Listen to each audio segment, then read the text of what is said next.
please subscribe and don't forget to press the bell icon to get notified whenever we upload a new video. Greece की राजधानी Athens के पास एक इलाके में कुछ मकान धू-धू कर जलने लगे। यहाँ के जंगल में लगी आग की चपेट में आकर 50 से ज्यादा लोगों की मौत हो गई। जबकि आग ने अपना दायरा तेजी से बढ़ाते हुए रिहायशी इलाकों में बने मकानों को भी अपनी चपेट में ले लिया। जंगल की इस आग में सैकड़ों पेड़ भी जलकर राख हो गए, जबकि वहां के कई पार्क भी आग की चपेट में आ गए। करीब 50 किलोमीटर के दायरे तक फैल चुकी आग की वजह से वहां के हाईवे पर धुएं का गुबार छा गया। आग से बढ़ रहे खतरे को देखते हुए इमरजेंसी भी लगा दी गई। जंगल में लगी आग की वजह से हजारों लोगों को अपना मकान खाली करना पड़ा। इस आग को बुझाने के लिए 600 दमकल कर्मियों के अलावा सेना को भी लगाया गया। रणबीर कपूर की संजय दत्त और राजकुमार हिरानी के साथ बढ़ती दोस्ती ने अरशद वारसी की मुश्किल बढ़ा दी। मुन्ना भाई सीरीज की तीसरी फिल्म से बाहर किए जाने के डर से परेशान अरशद वारसी ने एक के बाद एक 7 ट्वीट कर अपना दुख जाहिर किया। क्योंकि फिल्म संजू के हिट होने और रणबीर कपूर और संजय दत्त की करीबी को देखते हुए कहा जा रहा है कि मुन्ना भाई सीरीज की अगली फिल्म में सर्किट की भूमिका रणबीर कपूर निभा सकते हैं।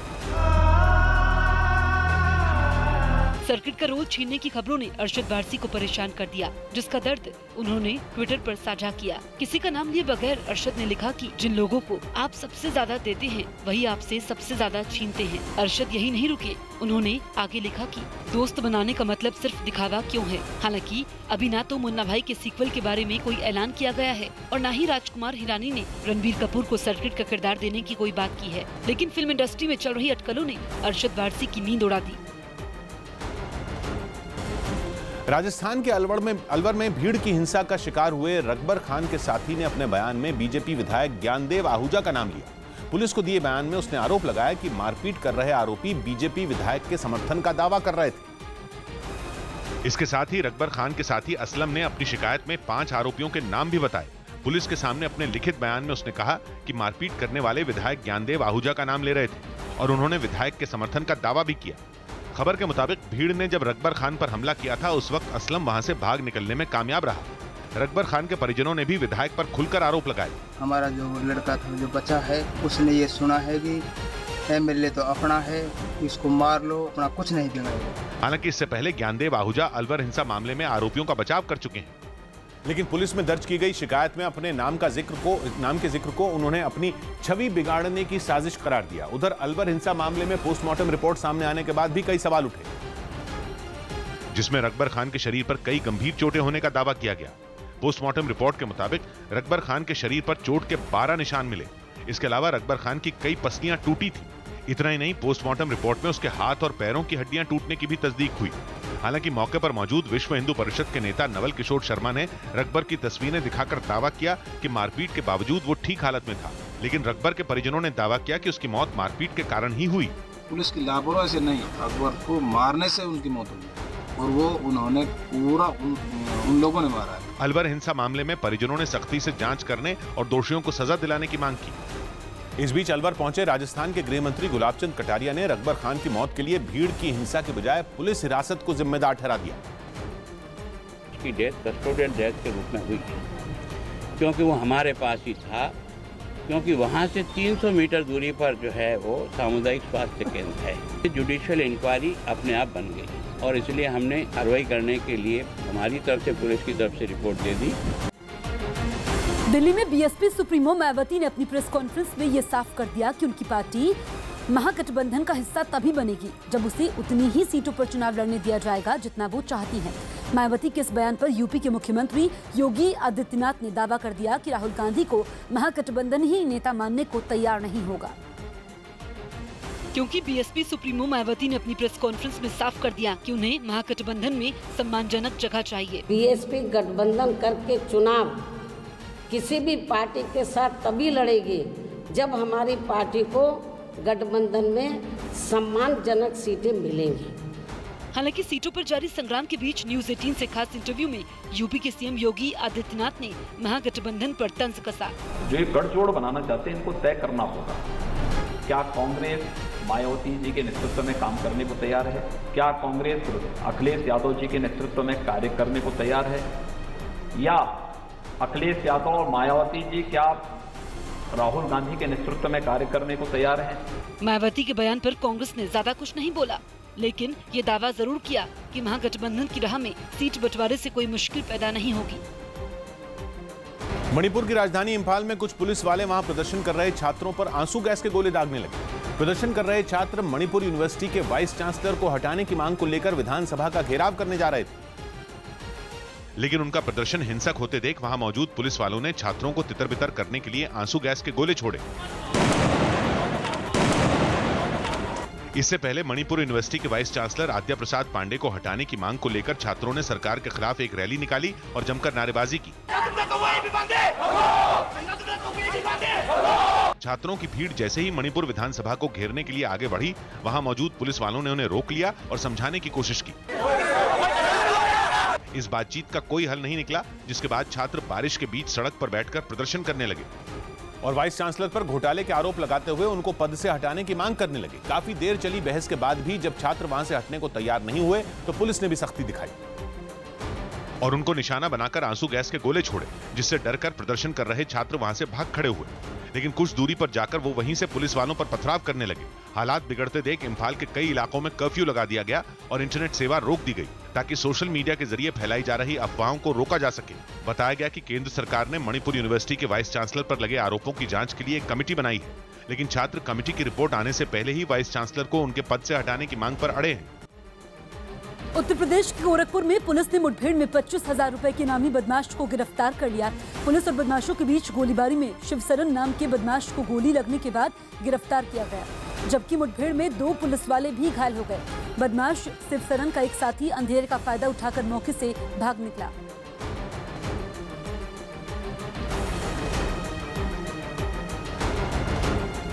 इन्होंने पुलिस के ऊपर फायर किया। मकशात में जो है पुलिस ने फायर किया, जहाँ पर इनको गोली लगी है पाँव में। अभी इनका इलाज कराया जा रहा है। एक पुलिसकर्मी को भी जो है चोट आई है पूरे उसके अंदर, उनका भी ट्रीटमेंट कराया जा रहा है। एक साथी जो इनके साथ में बताया जा रहा है वो फरार हुआ है। बिहार के मधुबनी में प्रिंसिपल को हटाने की मांग पर छात्रों ने हंगामा किया।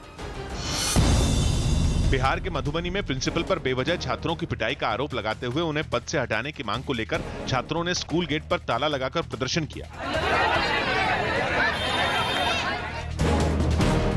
मुंबई में बारिश के दौरान गड्ढों से हादसों के बाद 2 लोगों मुश्ताक और इरफान ने खुद पहल करते हुए इन गड्ढों को भरने का काम शुरू कर दिया।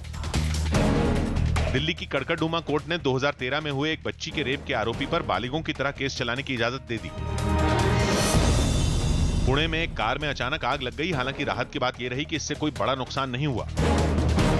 बिहार के गोपालगंज में एक लड़की ने एक वीडियो मैसेज के जरिए अपने रिश्तेदार और पड़ोसियों पर मारपीट का आरोप लगाते हुए न्याय की गुहार लगाई। यूपी के अमेठी में एक मालगाड़ी के कुछ डिब्बों के पटरी से उतरने की वजह से रेल यातायात करीब 1 घंटे तक बाधित रहा। गोवा बीजेपी के प्रवक्ता दत्ता प्रसाद नाइक ने कांग्रेस अध्यक्ष राहुल गांधी की तुलना कॉलेज के लोफर से कर दी। उनके इस बयान पर कांग्रेस ने कड़ा ऐतराज जाहिर करते हुए केंद्र सरकार पर हमला बोल दिया।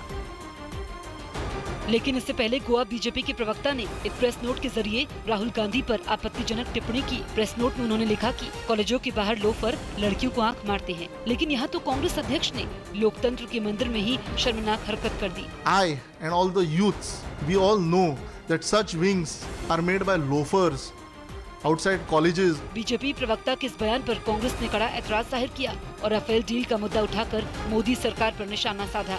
हमारे राष्ट्रीय अध्यक्ष के बारे में जो कमेंट कर रहे हैं वो बहुत ही गैर जिम्मेवाराना है और आपत्तिजनक है। जो घोटाला किया है वो उसको छुपाने के लिए लगे हुए हैं। लोकसभा में अविश्वास प्रस्ताव पर चर्चा के समय राहुल गांधी ने पीएम को गले लगा लिया था। इसके बाद जब राहुल गांधी अपनी सीट पर लौटे तो उन्होंने अपनी पार्टी के एक सांसद को आंख भी मारी थी, जिसके बाद से वो बीजेपी के निशाने पर हैं। अलवर हिंसा पर मचे सियासी हड़कंप के बीच आरएसएस नेता इंद्रेश कुमार के बयान से माहौल और गर्म हो गया। इंद्रेश कुमार ने दलील दी कि अगर लोग बीफ खाना बंद कर दें तो भीड़ की हिंसा रुक सकती है। लेकिन इंद्रेश कुमार के बयान पर असदुद्दीन ओवैसी ने पलटवार करने में देर नहीं की। इसका मैसेज ये है कि हम आपको मारते रहेंगे और जो मारने वालों को बचाते रहेंगे। इससे पहले आरएसएस नेता ने भीड़ की हिंसा को गलत ठहराते हुए दावा किया कि अच्छे संस्कारों से इस पर काबू पाया जा सकता है। गाय का गोश्त नहीं खाया जाए, दूध पिया जाए, गोबर को सीमेंट के रूप में इस्तेमाल करें तो गरीबी भी दूर होगी और ये हिंसा भी जाएगी। लेकिन इंद्रेश कुमार के इस नजरिए का तुरंत ही सियासी विरोध शुरू हो गया। क्या ये इंद्रेश कुमार ही तय करेंगे कौन क्या खाएगा क्या नहीं खाएगा, पूरी दुनिया कैसे चलती है वैसे भारतवर्ष चलेगा या भारतवर्ष अपनी मनमानी चलाएगा? समाजवादी पार्टी ने भीड़ की हिंसा के मामलों को आतंकवाद करार दिया और इसके लिए सरकार को भी कटघरे में खड़ा किया। वहीं दूसरी ओर केंद्रीय मंत्री गिरिराज सिंह इंद्रेश कुमार के बयान के समर्थन करते नजर आए। हालांकि उन्होंने सीधे तौर पर बीफ नहीं खाने का जिक्र नहीं किया। राष्ट्रवादी व्यक्ति हैं, वो जो कुछ बोले होंगे सोच समझ के बोले होंगे। लेकिन बीजेपी की सहयोगी पार्टी जेडीयू ने इंद्रेश कुमार के बयान पर खुलकर अपनी आपत्ति दर्ज करा दी। सबसे ज्यादा बीफ नॉर्थ ईस्ट में खाया जाता है और मॉब लिंचिंग की एक भी घटना नॉर्थ ईस्ट में नहीं हुई। जेडीयू ने भीड़ की हिंसा रोकने के लिए सख्त कानून बनाए जाने की हिमायत की। आरक्षण की मांग को महाराष्ट्र में मराठा समुदाय ने आज मुंबई और ठाणे समेत पूरे महाराष्ट्र में बंद का ऐलान किया। इससे पहले मराठा क्रांति मोर्चा ने एक प्रदर्शनकारी की मौत के बाद कल पूरे राज्य में विरोध प्रदर्शन किए थे, जिसमें कई जगह हिंसा की खबरें आई थी। लेकिन कल मुंबई को बंद से दूर रखा गया था, जबकि आज मुंबई, ठाणे, नवी मुंबई, पालघर और रायगढ़ में भी बंद का ऐलान किया गया है।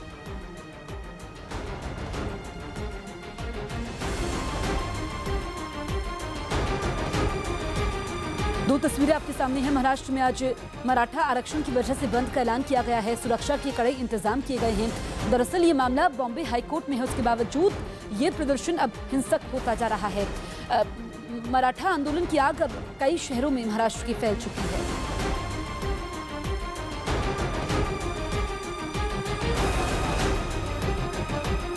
जो भी बंदोबस्त हमने लगाया हुआ है और जो लीडर है उनके साथ भी हमारा कम्युनिकेशन चालू है और उनको भी हमने बताया कि जो इसके पहले भी अपने जो आंदोलन किए थे वो शांतता है, उसी एक को मद्देनजर रखते हुए आप ये भी आंदोलन आपको करना चाहिए। अभिषेक पांडे हमारे सहयोगी फोन लाइन पर मौजूद हैं। अभिषेक, जो ये मराठा आरक्षण की मांग है, ये मामला अब बॉम्बे हाईकोर्ट में है, उसके बावजूद ये आंदोलन हिंसक होता जा रहा है। बिल्कुल, जिस तरीके से इस पूरे मामले में सरकार की महत्वपूर्ण भूमिका ये है कि हाईकोर्ट ने सरकार को कहा है जो पिछड़ा आयोग है वो अपनी रिपोर्ट सबमिट करे कि आखिर मराठाओं को आरक्षण कहां से दिया जाए और कितना उनका परसेंटेज होगा और 50% जो आरक्षण की सीमा तय है उसके भीतर देना है। इन सारी रिपोर्ट्स को तैयार करके हाईकोर्ट में हाईकोर्ट के पटल पर रखना है, जिसके बाद हाईकोर्ट उनके आरक्षण पर फैसला लेगा। लेकिन अब मराठाओं को ये लगने लगा है कि कहीं न कहीं सरकार जानबूझ के इसे टालने की कोशिश कर रही है और यही वजह है कि लगातार सरकार के ऊपर दबाव बनाने की कोशिश हो रही है। पहले 57 मोर्चे निकाले गए थे, वो शांत तरीके से निकाले गए थे, लेकिन अब जिस तरीके से पिछले 2 दिनों से आगजनी पूरे महाराष्ट्र भर में देखने को मिल रही है, कई जगहों पे गाड़ियों पर तोड़फोड़ हुई है और 2 दिन पहले अहमदनगर में एक व्यक्ति ने सुसाइड कर लिया था, 2-3 लोगों ने सुसाइड करने की कोशिश की थी। इससे साफ है कि अब मामला हिंसक रूप पकड़ते जा रहा है और आज मुंबई बंद के लिए कहा गया है, जिसके बाद सारे टोल नाकों की सुरक्षा बढ़ाई गई है ताकि मुंबई में किसी भी तरीके का इसका प्रभाव न दिखे। बिल्कुल अभिषेक, आप नजर बनाए रखिए, अपडेट आपसे लेंगे। फिलहाल शुक्रिया।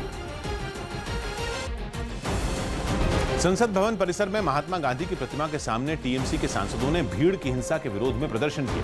टीएमसी ने राजस्थान के अलवर में रकबर खान की पीट कर कथित हत्या के मामले में मोदी सरकार पर हमला बोला और देश में बढ़ रही भीड़ की हिंसक घटनाओं पर उनसे जवाब मांगा। महात्मा गांधी की प्रतिमा के सामने इकट्ठा हुए टीएमसी सांसदों ने केंद्र सरकार के विरोध में नारेबाजी की और भीड़ की हिंसा के मुद्दे पर केंद्र सरकार को जमकर कोसा। टीएमसी सांसदों ने भीड़ की हिंसा के लिए केंद्र सरकार को जिम्मेदार ठहराया। वो जानते हैं कि मॉब लिंचिंग क्यों हो रही है, तो ये आज पता चला कि लिंचिंग के पीछे कारण क्या है। ऑनरेबल सुप्रीम कोर्ट भी सुन रहा होगा। आज ये साफ जाहिर है कि ये कौन कर रहा है। टीएमसी ने संसद के बाहर ही नहीं अंदर भी भीड़ की हिंसा के मसले पर केंद्र से सवाल पूछे और जमकर हंगामा किया। अलवर में भीड़ की हिंसा का शिकार हुई रकबर खान की मौत के मामले में एक नया मोड़ सामने आया है। न्यूज 18 को मिली सीसीटीवी तस्वीरों से पता चल रहा है कि पुलिस वाले रकबर खान की पिटाई के बाद उसे सीधे अस्पताल न ले जाकर थाने ले गए। 2:44 पर पुलिस की गाड़ी रकबर को लेकर रामगढ़ थाने में पहुंचती हुई दिखाई दी। उसके बाद 3:45 पर गाड़ी रकबर को लेकर अस्पताल पहुंची। इन तस्वीरों से अलवर पुलिस के रकबर को मौके से सीधे अस्पताल ले जाने के बजाय 1 घंटे थाने में रखने का सच सामने आ गया। भवानी सिंह हमारे सहयोगी फोन लाइन पर मौजूद है। भवानी, 1 घंटे तक रकबर को थाने में रखा गया, अस्पताल ले जाने की बजाय उसको थाने ले जाया गया, तो एक बार फिर से जो है पुलिस की करतूत सामने आ गई है इन तस्वीरों के जरिए। देखिए, बिल्कुल साफ तौर पर सीसीटीवी जो तस्वीरें हैं वो साफ तौर पर बता रही है कि किस तरीके से जब मौके से लाया गया 2:44 पे, उसके बाद में 3:47 पे लेकर जाते हैं, पूरा 1 घंटा वहाँ पर रखा गया। तो 1 घंटा क्यों रखा गया? अगर वो ज़्यादा इंजर्ड था, घायल था, तो उसको सीधे अस्पताल ले जाना चाहिए था। और अगर वो इंजर्ड नहीं था तो 1 घंटे में ऐसा थाने में क्या हो गया कि उसकी हालत इतनी खराब हो गई कि वहीं पर मौत हो गई। क्योंकि अस्पताल में जब लेकर गए तो उन्होंने पहले से ही उसको कह दिया कि डेथ डिक्लेयर कर दी, यानी कि उसको मरा हुआ पाया। तो इसका मतलब है कि थाने में मौत हुई है। तो इन सवालों के जवाब अब जब जुडिशियल इंक्वायरी ऑर्डर कर दी है तो अब न्यायिक जांच के अंदर ये सच सामने आएगा कि क्या पुलिस की पिटाई से 1 घंटे क्या पुलिस ने उसको पीटा, उस वजह से मौत हुई है या और कोई कारण। भवानी, आपका इस तमाम जानकारी के लिए शुक्रिया। मध्य प्रदेश के राजगढ़ में व्हाट्सएप पर एक आपत्तिजनक मैसेज भेजने के आरोप में एक लड़का पिछले 5 महीने से जेल में बंद है। आरोप है कि जेल में बंद लड़का उस व्हाट्सएप ग्रुप का एडमिन था जिससे आपत्तिजनक मैसेज भेजा गया था, जिसकी पड़ताल के बाद मध्य प्रदेश पुलिस ने जुनैद नाम के लड़के को 5 महीने पहले गिरफ्तार कर जेल भेज दिया। जुनैद के परिवार का दावा है कि कुछ महीने पहले एक व्हाट्सएप ग्रुप में एक देश विरोधी मैसेज भेजा गया। मैसेज आते ही उस व्हाट्सएप ग्रुप के एडमिन ने ग्रुप छोड़ दिया, जिसके बाद व्हाट्सएप के एक फीचर की वजह से जुनैद उस ग्रुप का डिफॉल्ट एडमिन बन गया और मामले की जाँच में जुटी पुलिस ने ग्रुप एडमिन होने के नाते उसको ही आरोपी मान लिया। भारत माता के खिलाफ कुछ आपत्तिजनक पोस्ट किया था, उसी में इनके जुनैद और इरफान को गिरफ्तार किया गया था। जुनैद के परिवार वालों ने पुलिस पर जानबूझकर उसको इस मामले में फंसाने का आरोप लगाया। पढ़ के अधिकारी बनूंगा, कर्मचारी बनूंगा, उसकी जिंदगी खराब कर दी इस दूर लगा के। पुलिस ने इस मामले में जुनैद के खिलाफ देशद्रोह का केस दर्ज किया, जिसकी वजह से उसे हाई कोर्ट से अब तक राहत नहीं मिल पाई। जुनैद के घर वालों ने इस मामले में हाई लेवल जांच की मांग की है। रकबर मामले में राजस्थान के गृह मंत्री कटारिया ने कानून तोड़ने वालों के खिलाफ सख्त कार्रवाई का भरोसा दिया। अलवर में भीड़ की हिंसा के बाद मारे गए रकबर मामले में राज्य के गृह मंत्री कटारिया ने कानून तोड़ने वालों के खिलाफ सख्त कार्रवाई का भरोसा दिया। जिन्होंने कानून हाथ में लिया उनके खिलाफ सख्त से सख्त कार्रवाई करूंगा।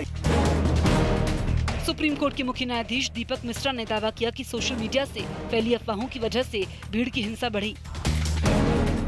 लोकसभा सीटों को लेकर बिहार कांग्रेस प्रभारी शक्ति सिंह गोहिल के साथ बैठक के बाद जितन राम मांझी ने दावा किया कि महागठबंधन में कोई दरार नहीं है। आपसी कोई इंटरेस्ट क्लैश नहीं करेगा।